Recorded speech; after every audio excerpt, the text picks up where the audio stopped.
Baik, saudara-saudara, kita mulai pembahasan minggu keempat, yaitu organ wicara dan mekanisme kerjanya. Pada poin ini, saudara-saudara akan diharapkan untuk lebih banyak menghafal nama-nama organ wicara, meskipun itu telah dilakukan pada pertemuan sebelumnya, dan harapan yang lebih besar adalah saudara-saudara bisa menghafal artikulator, titik artikulasi, ya, terutama nama daerah artikulasi. Ini adalah gambar yang telah saudara-saudara lihat pada pertemuan sebelumnya. Gambar ini saya tampilkan hanya untuk mengingatkan saudara-saudara mengenai bagian-bagian organ wicara yang berfungsi ketika kita menghasilkan bunyi-bunyi bahasa. Dari gambar ini pula, saudara-saudara bisa jadikan dasar untuk bisa menghafal nama-nama daerah artikulasi, ya, atau nama latin daerah artikulasi yang menjadi beban atau tugas saudara di pertemuan ini. Selanjutnya ada beberapa hal penting sebelum kita ke materi utama, yaitu 3 istilah di dalam fonetik yang wajib diketahui dan wajib dihafal, ya, yaitu ada istilah artikulator, lalu titik artikulasi, dan daerah artikulasi. Jika diperhatikan dari gambar ini, saudara-saudara, yaitu irisan lingkaran di sebelah kiri, ada irisan daerah artikulasi yang mencakup artikulator dan titik artikulasi. Itu artinya bahwa daerah artikulasi ini adalah pertemuan, ya, atau wilayah pertemuan atau persentuhan antara artikulator dengan titik artikulasi. Tanda panah yang ada di atas berwarna kuning, yang arahnya adalah dari artikulator ke titik artikulasi, itu menandakan bahwa artikulator merupakan organ bicara yang bergerak atau mendekati titik artikulasi. Jadi ketika ditanya apa itu artikulator, berarti organ bicara kita yang bergerak, ya, lalu mendekati atau menyentuh titik artikulasi. Oleh karena itu, titik artikulasi bermakna bagian organ bicara yang didekati atau disentuh oleh artikulator. Dan wilayah pertemuan di antara keduanya kita sebut dengan daerah artikulasi. Jadi secara awam kita bisa disebut artikulator adalah organ bicara yang bergerak, dan gerakannya itu menuju ke titik artikulasi. Titik artikulasi adalah titik yang disentuh oleh artikulator, dan pertemuan atau wilayah pertemuan keduanya sekali lagi kita sebut dengan daerah artikulasi. Di gambar sebelah kanan ada gambar organ bicara dalam format yang berbeda dari sebelumnya kita lihat. Tanda panah warna kuning, baik yang ada di depan wilayah bibir, ya, maupun arah anak panah yang ada di wilayah rongga mulut, itu menunjukkan bahwa yang bagian bawah, ya, jadi wilayah bawah, mulai dari bibir bawah sampai dengan ke bagian belakang lidah, ya, itu merupakan bagian-bagian yang menjadi artikulator atau organ-organ yang bergerak, ya. Dan tujuan pergerakannya tentu menuju ke arah panah yang sudah disediakan itu. Berarti bagian bibir atas, kemudian rongga mulut bagian atas sampai dengan rongga mulut bagian belakang, ya, semuanya ada di atas. Itu merupakan titik artikulasi. Jika kita kelompokkan ke dalam kelompok besar, ya. Jadi singkatnya bisa dikatakan bagian rongga mulut sebelah bawah itu adalah artikulator, dan bagian-bagian mulut atau rongga mulut yang sebelah atas itu semuanya adalah titik artikulasi. Meskipun di bagian dalam pun nanti, ya, jauh sedikit di belakang lidah kita, ya, atau di akar lidah kita ke belakang, ke dalam, itu juga ada bunyi-bunyi tertentu yang bisa dihasilkan. Nanti kita akan bahas. Jadi demikian saudara-saudara, di Salindia ini saudara-saudara diharapkan bisa memahami, terutama membedakan apa itu artikulator, apa itu titik artikulasi, dan apa itu daerah artikulasi. Kita lanjutkan. Sekarang kita bahas artikulator. Gambar-gambar yang saya tampilkan ke depan ini saya ambil dari buku Mas Nur Muslih. Ya, jika saudara-saudara memiliki bukunya, saudara-saudara bisa melihat secara langsung. Hal pertama yang harus saya sampaikan adalah saudara-saudara ketika membaca buku fonologi, utamanya perihal fonetik, saudara-saudara harus berhati-hati karena antara satu buku dengan buku yang lain bisa jadi pilihan penamaan atau nama Latin untuk bagian organ-organ wicara itu berbeda-beda. Bisa berbeda cara penyebutan, bisa saja daerah artikulasi yang sama itu berbeda namanya, ya, meskipun maksudnya adalah maksud yang sama.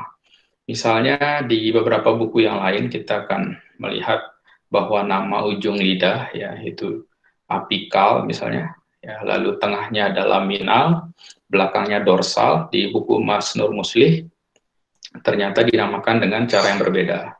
Yang pangkal apa namanya, yang ujung lidah disebut di buku ini sebagai apex, lalu tengah lidah disebut lamina, lalu belakang lidah disebut dengan dorsum.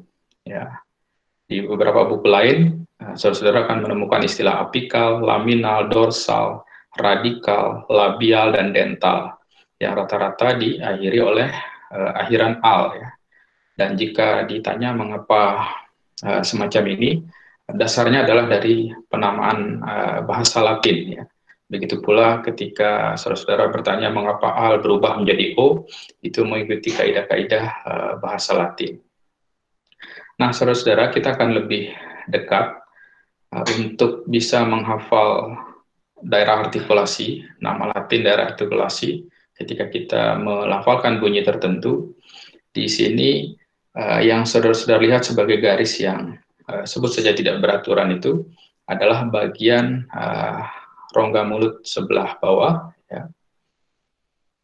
Di depan yang ada kotak pertama, ya, itu adalah bibir kita, kemudian di belakangnya sedikit ada gigi yang berupa segitiga, lalu yang segitiga sampai dengan belakang itu adalah lidah kita, ya. Karena pada umumnya yang menjadi paling banyak ya organ bicara yang menjadi artikulator itu adalah lidah yang utama, kemudian gigi dan apa namanya bibir.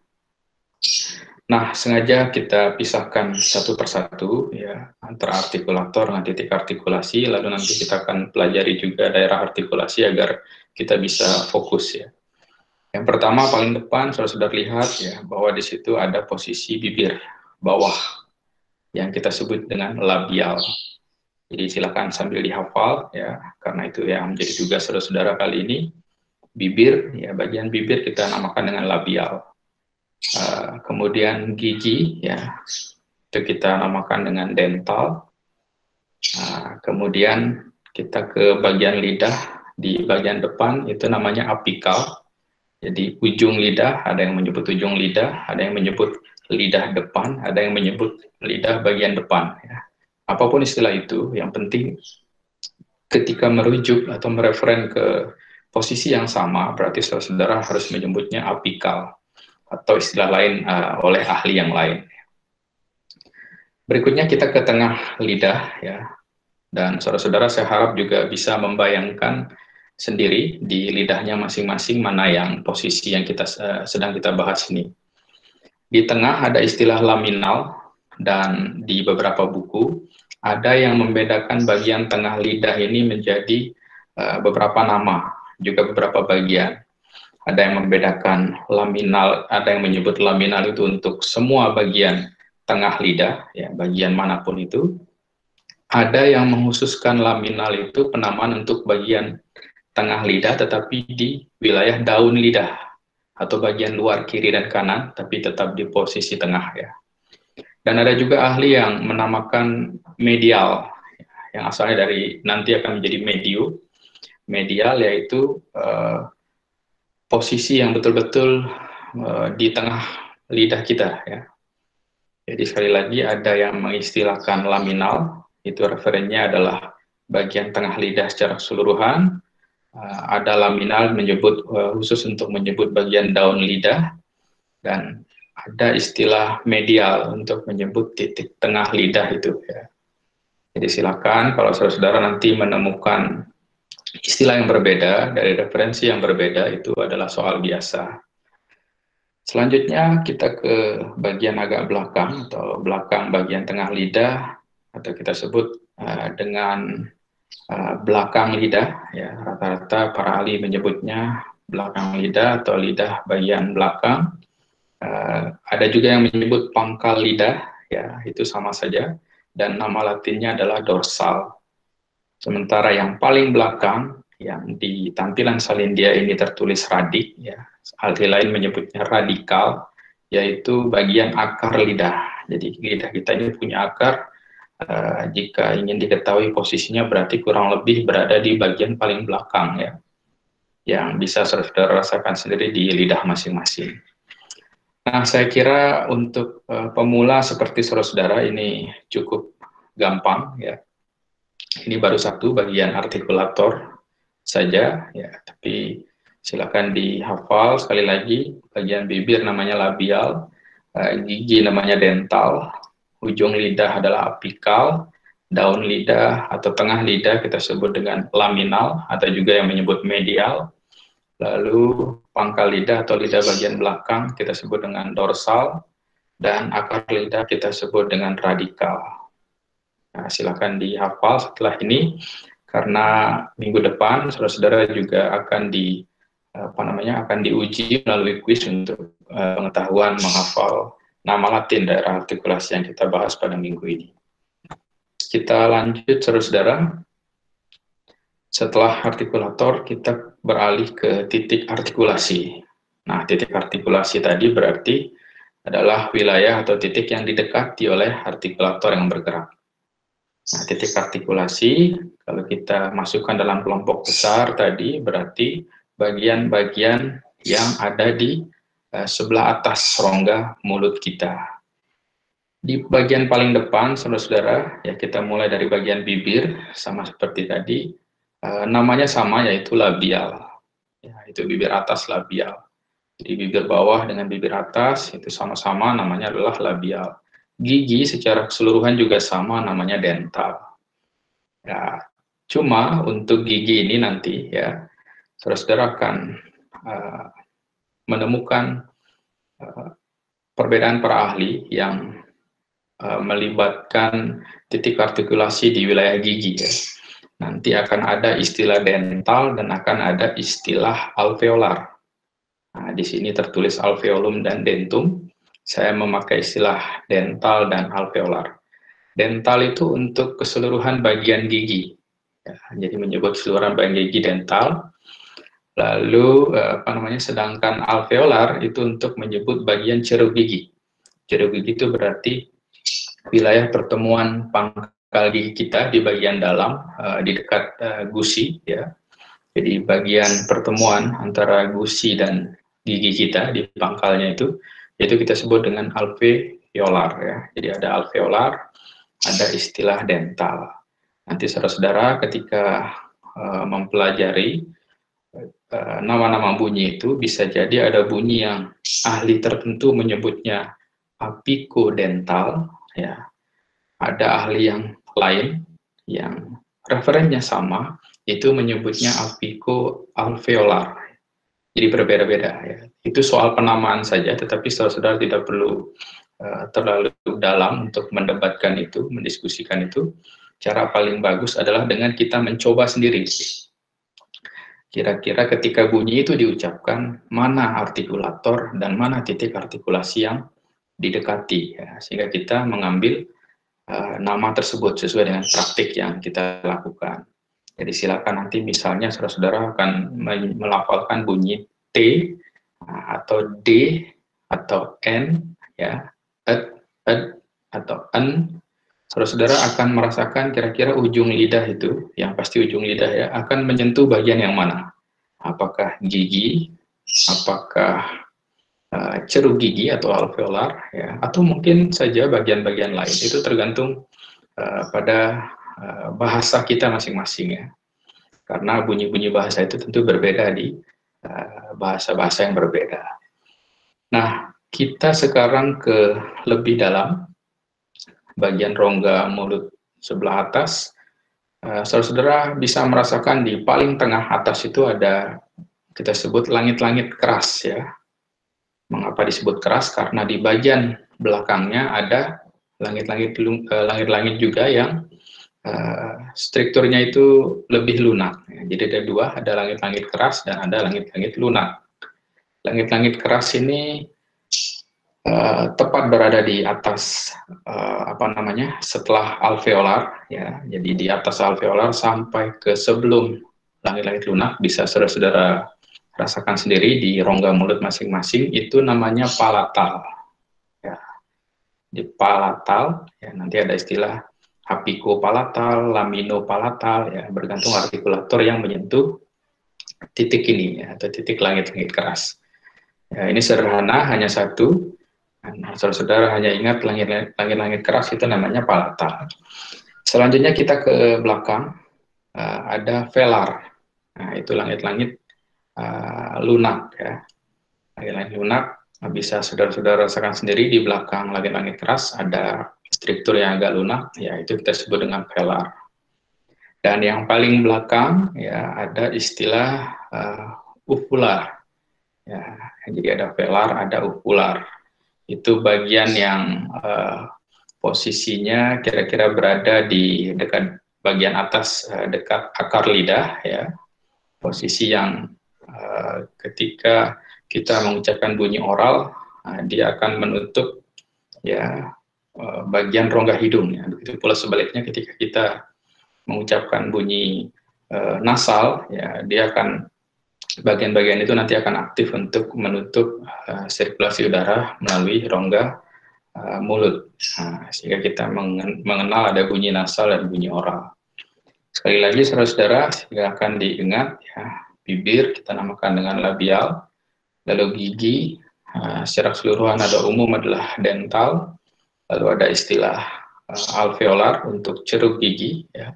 Kemudian ada palatal untuk langit-langit keras, lalu velar untuk langit-langit lunak, dan uvular ya, bagian belakang dari langit-langit lunak. Kita sudah belajar artikulator dan titik artikulasi. Selanjutnya kita bahas wilayah pertemuan atau daerah pertemuan di antara keduanya. Nah, ini ada daerah artikulasi, saya ambil dari buku Pak Mas Nur Muslih juga ya. Di situ ada titik-titik dan anak panah ya. Titik awalnya berarti yang bagian bawah itu semuanya adalah artikulator, dan anak panahnya adalah titik artikulasi. Nah, posisi pertemuannya tentu di titik artikulasi ya, yang kita sebut dengan daerah artikulasi. Sekali lagi saya nyatakan bahwa berbeda ahli, berbeda buku, itu kemungkinan besar akan berbeda cara menamakan daerah artikulasi ini, meskipun referennya adalah persoalan yang sama. Tapi itu tidak perlu didebatkan, silakan diikuti saja sesuai dengan saudara-saudara mempraktikkan sendiri, kira-kira yang lebih cocok dengan ahli yang mana begitu ya. Kita lihat di bagian depan misalnya di huruf A, saudara-saudara, di situ ada anak panah yang dari bibir bawah menuju ke bibir atas. Nah, itu bunyinya ya, bunyi yang dihasilkan oleh pertemuan itu kita sebut dengan bunyi bilabial. Jadi pertemuan antara bibir bawah dengan bibir atas itu kita sebut dengan bilabial ya. Bi berarti dua, labial tadi bibir, berarti ada dua bibir yang bertemu. Bibir bawah menuju ke bibir atas kita sebut dengan bilabial. Selanjutnya ada huruf B ya. Oh tadi untuk bilabial ya, saudara-saudara ketika melafalkan huruf merapalkan bunyi P ya, up atau P, kemudian B up ya, atau M ya, itu berarti kelompok-kelompok bunyi bilabial, karena ketika mengucapkan P, B dan M ya, atau di fonetik kita biasa praktikan dengan up, dan ya, itu ada pertemuan antara bibir bawah dengan bibir atas ya, itu kelompok bunyi bilabial. Kemudian ada juga huruf B. Ya, huruf B maksud saya berarti menunjukkan bahwa kode di situ ya, kode yang ada di gambar, bukan soal bunyinya. Ya, jadi ada huruf B yang memperlihatkan panah dari bibir bawah menuju ke gigi atau dental. Ya, berarti bunyinya ya bibir bertemu dengan gigi, labio ya, tadi labial menjadi labio dental. Contoh bunyi yang dihasilkan misalnya bunyi F, ya. Jadi dengan belajar fonetik, saudara-saudara bisa langsung tahu ya bunyi F itu bagaimana seharusnya dilafalkan. Jadi pertemuan antara bibir bawah dengan gigi bagian atas yang kita sebut dengan labio dental. Ada F, ada V di situ ya, F dan V ya. Kemudian kita ke bagian C ya. Di beberapa bahasa, karena soal linguistik ini kita belajar banyak bahasa, saudara-saudara, jangan heran ketika ada bunyi yang semacam C ini. Jadi gigi ke gigi, nah, yang kita sebut dengan interdental ya. Ada istilah interdental, gigi dengan gigi. Nanti saudara-saudara silakan dalami pada tugas ujian tengah semester, kira-kira bunyi apakah yang tergolong interdental ini, kemudian apakah ada di dalam bahasa Indonesia, atau mungkin saja bisa jadi ada di bahasa daerah saudara-saudara. Nah, kita lanjut bagian D, ya, huruf D di gambar tersebut. Kita lihat berarti ada anak panah yang dari ujung lidah menuju ke gigi. Jadi kita sudah bahas ya, ahli ada yang menyebut apikodental, ya, ada juga yang menyebut apikoalveolar yang ditujukan oleh huruf E.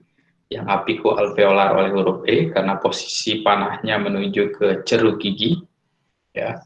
Kemudian yang huruf D itu apikodental karena ujung lidah arah panahnya menuju ke gigi, ya.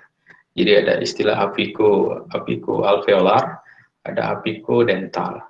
Kelompok-kelompok bunyinya ada bunyi T, bunyi N, bunyi D, ya, macam-macam. Nanti saudara-saudara akan dalami di bagian-bagian berikutnya.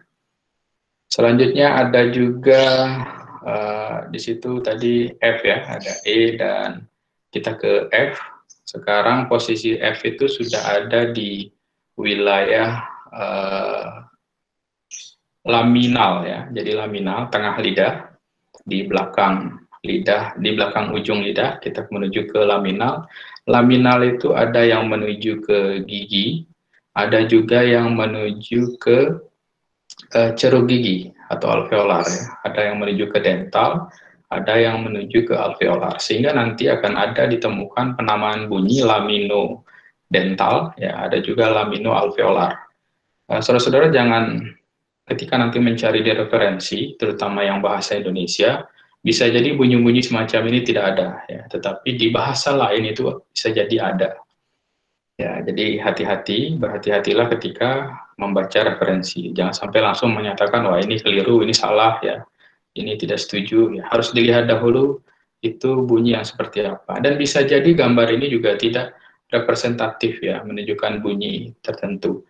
Apalagi kalau saudara-saudara bandingkan di tabel IPA yang pernah saudara-saudara tonton, nah, itu kan ada bunyi-bunyi yang tidak mungkin ada, begitu ya, karena organ wicara atau artikulator yang menuju ke titik artikulasi itu mustahil, tidak mungkin terjadi. Nah, jika itu terjadi ya kita tidak bisa membenarkan penamaan bunyi yang semacam itu. Sehingga hati-hati ketika membaca referensi. Ada juga yang G ya, di sini kalau kita baca berarti ada tengah lidah menuju ke ceruk gigi, yaitu lamino alveolar. Ya. Kemudian yang H itu lurus ya, ada bunyi apa namanya, tengah lidah menuju ke langit-langit keras ya, lurus, tegak lurus ya. Berarti itu adalah bunyi lamino palatal. Ya, bisa muncul mediopalatal, tadi saya sebut beda-beda ahli ya, bisa mediopalatal, bisa laminopalatal. Nah, kalau saudara melafalkan misalnya bunyi H, ya, J, C, ya, saudara akan merasakan tengah lidah itu akan menyentuh langit-langit keras ya. C, J, ya. Nyah ya, nyah, ya. Itu adalah bunyi laminopalatal. Ada yang menyebut mediopalatal.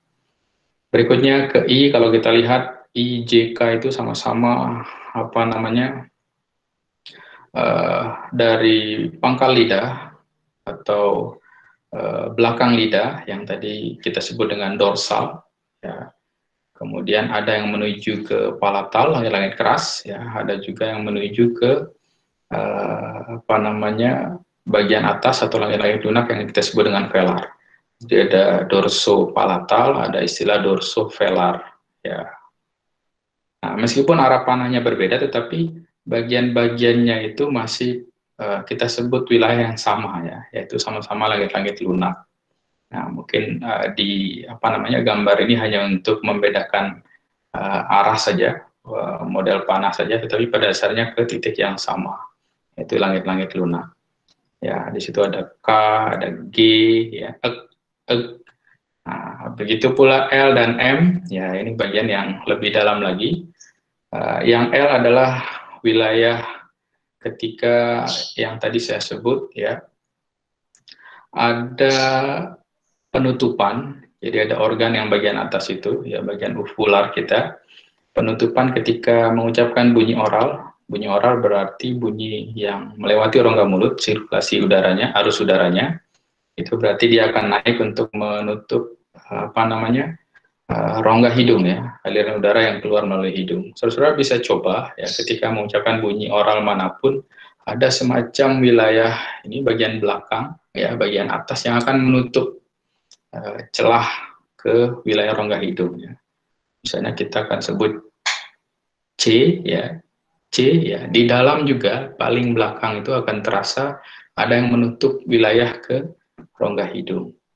Nah, itu yang wilayah L itu ya, yang ditandai oleh huruf L. Yang M ya itu yang tadi radikal ya, radikal bertemu ke dinding kerongkongan ya. Jadi bertemu ke dinding kerongkongan. Jadi contohnya misalnya kalau saudara-saudara mengucapkan bunyi H ya, H, H. Silakan dirasakan ketika mengucapkan atau melafalkan bunyi H itu, kira-kira bagian wilayah mulut kita di bagian dalam itu mana yang menjadi artikulator dan mana yang menjadi titik artikulasi. Ya, yang pasti tadi yang bagian akar lidah kita sebut dengan radikal ya. Lalu wilayah yang disebut adalah dinding kerongkongan. Memang ada beberapa nama bunyi yang tidak berdasarkan apa namanya langsung seperti ada daerah apa artikulator menuju titik artikulasi. Misalnya kalau bunyi glotal posisinya kan diucapkan di pita suara. Nah, karena bunyi glotal berarti bunyinya hanya disebut sebagai artikulatornya saja ya, daerah artikulasinya langsung disebut satu saja ya, tidak berdasarkan adanya artikulator dengan titik artikulasi. Nah, misalnya bunyi hamzah yang pernah kita sebut ya, atau bunyi glotal, atau di dalam istilah fonetik ya, istilah asingnya disebut dengan glottal stop. Misalnya kalau kita mengucapkan kata tidak ya, bukan tidak ya, kalau mengucapkannya dengan format tidak, berarti itu kita mengucapkan bunyi K di ujung. Ya, ada orang yang mengucapkan itu juga. Tapi kalau kita mengucapkannya dengan tidak, ya berarti tidak. Kalau saudara-saudara rasakan, pita suara akan menutup penuh di situ. Ya, itu yang kita sebut dengan bunyi glotal. Ya. Nah, itu saudara-saudara, daerah artikulasi, pesan saya adalah jangan terlalu berfokus ke panah-panah yang ada di gambar ini. Ya. Bisa jadi berbeda di buku-buku yang lain. Ya. Yang kedua, jangan heran, misalnya nanti membayangkan bagaimana caranya Pak, ada dorso ke atau dorsal, pangkal lidah menuju ke laminal. Kira-kira bentuk seperti apa, bunyi seperti apa yang dihasilkan? Ya, bisa jadi bukan bunyi bahasa Indonesia, bisa jadi bukan bunyi bahasa daerah ya, melainkan bunyi bahasa yang lain. Yang ketiga, saudara-saudara sekali lagi sesuai dengan tujuan perkuliahan ini, saudara-saudara diharapkan untuk menghafal nama-nama bunyi ini. Ya, setidaknya tadi kita sudah coba satu persatu mulai dari artikulator, kemudian titik artikulasi, lalu ketika keduanya bertemu, kita sebut dengan daerah artikulasi itu, perubahan namanya akan menjadi seperti apa. Tadi ada medial misalnya, bertemu dengan palatal, berubah jadi O menjadi mediopalatal, begitu pula hal-hal yang lain. Kita lanjutkan ya, kembali ya, sesuatu yang membuat semangat Anda menurun ya, yaitu tugas individu. Tapi saudara-saudara tetap saya harapkan berpura-pura tegar menghadapi cobaan ini, karena kita 3 SKS, ada beberapa hal yang harus saudara kerjakan. Yang utama adalah silakan hafalkan nama-nama Latin ya, wilayah daerah artikulasi organ bicara tadi ya, untuk menghasilkan bunyi, itu yang utama, karena minggu depan saudara-saudara akan diuji soal ini melalui kuis yang saya berikan. Berikutnya khusus untuk yang akan dikumpulkan dalam minggu ini ya, saya terangkan dalam minggu ini. Pertama, silakan buat gambar organ bicara ya, yang ada keterangan 3 tadi, artikulator, titik artikulasi, dan daerah artikulasi. Saudara-saudara tidak boleh mengambil model gambar dari Mas Nur Muslih tadi, tapi saudara-saudara saya harapkan bisa membuat bagian organ bicara secara utuh ya. Silakan dengan versi masing-masing, boleh juga terinspirasi dari gambar lain, tapi di bagian organ bicara itu saudara-saudara juga letakkan kode dan panah tertentu yang menunjukkan artikulator, titik artikulasi, dan daerah artikulasi. Nah, kemudian saudara berikan keterangan ya, yang misalnya tadi contoh Mas Nur Muslih dengan kode huruf A itu apa namanya ya. Lalu bunyi yang dihasilkan itu disebut dengan bunyi apa. Misalnya A ada bibir atas, bibir bawah bertemu dengan bibir atas, bunyi yang dihasilkan diberi nama bilabial misalnya. Itu untuk tugas pertama, jadi menggambar silakan menggunakan pensil, jangan mengambil gambar orang lain ya, jadi harus dengan pensil. Begitu pula memberikan keterangan-keterangannya. Yang kedua, saudara-saudara, saya minta untuk membuat tabel daerah artikulasi.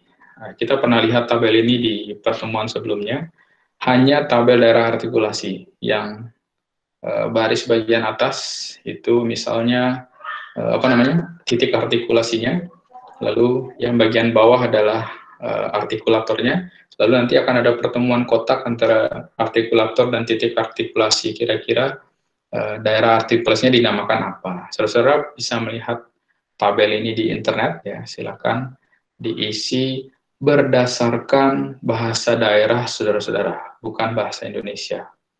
Ya, kalau bahasa Indonesia sudah banyak yang menulis itu, rata-rata buku-buku fonologi juga mencontohkan tabel bahasa Indonesia. Sekarang saya minta saudara-saudara untuk membuat tabel bahasa daerah ya masing-masing. Jadi bunyi bahasa daerah yang digunakan untuk mengisi tabel tersebut. Jadi ada sebelah kiri ada artikulator, bagian atas ada titik artikulasi, lalu nanti pertemuannya kan ada kotak ya, tabel itu diisi apa, misalnya labial dengan labial, oh berarti bilabial, bunyinya apa saja.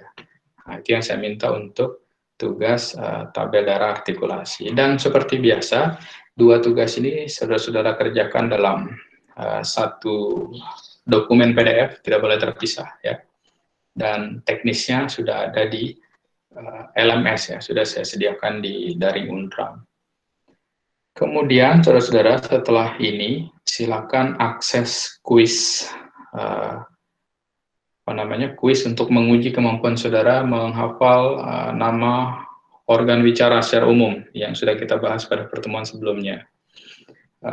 Itu dikerjakan selama 30 menit dan format soalnya adalah benar salah. Silakan dipilih apakah pasangannya benar atau salah ya, sesuai dengan pasangan itu. Misalnya ujung lidah disebut dengan labial misalnya ya. Nah, berarti saudara harus jawab salah karena pasangannya salah, keliru. Kalau benar pasangannya berarti saudara jawab benar. 30 menit, kalau tidak salah 20 nomor soal, dan baca petunjuknya baik-baik ya. Jadi jangan diakses sebelum saudara siap untuk mengerjakan kuisnya. Karena ketika saudara mengerjakan kuis itu berarti waktu sudah akan mulai berjalan. Berbeda dengan kuis yang sebelumnya, ya itu tidak menggunakan waktu. Ya sekarang harus, karena ada waktu berarti setelah diklik mulai terus sudah harus segera menjawabnya. Demikian, saudara-saudara, hal yang bisa saya sampaikan pada pertemuan kali ini berkaitan dengan organ wicara dan mekanisme kerjanya. Sekali lagi, poin penting yang harus dikuasai adalah hafal wilayah-wilayah organ wicara itu, artikulator, titik artikulasi, dan daerah artikulasi. Kemudian saudara-saudara bisa menentukan bunyi-bunyi mana saja yang termasuk dalam kelompok daerah artikulasi tertentu yang saudara-saudara hafal nama-nama latinnya tadi. Demikian saudara-saudara, terima kasih atas pertemuan ini. Sampai berjumpa di pertemuan berikutnya. Setelah ini silakan ikuti kuis. Setelah mengikuti kuis, saudara mengisi forum diskusi, silakan bertanya. Karena minggu lalu saya lihat terlalu banyak pertanyaan. Semoga itu menandakan bahwa apa yang saya sampaikan sudah jelas, tapi saya tetap curiga itu sepertinya tidak. Jadi silakan bertanya sebanyak-banyaknya. Tentu yang saudara tanyakan dicek dahulu secara pribadi, ya, di buku-buku, di referensi-referensi tertentu, agar apa yang sebenarnya sudah dijelaskan tidak lagi ditanyakan. Setelah itu, saudara-saudara silakan mengakses tugas ya untuk mengumpulkannya. Waktunya saya berikan sampai dengan akhir minggu ini. Terima kasih, saudara-saudara. Sampai berjumpa di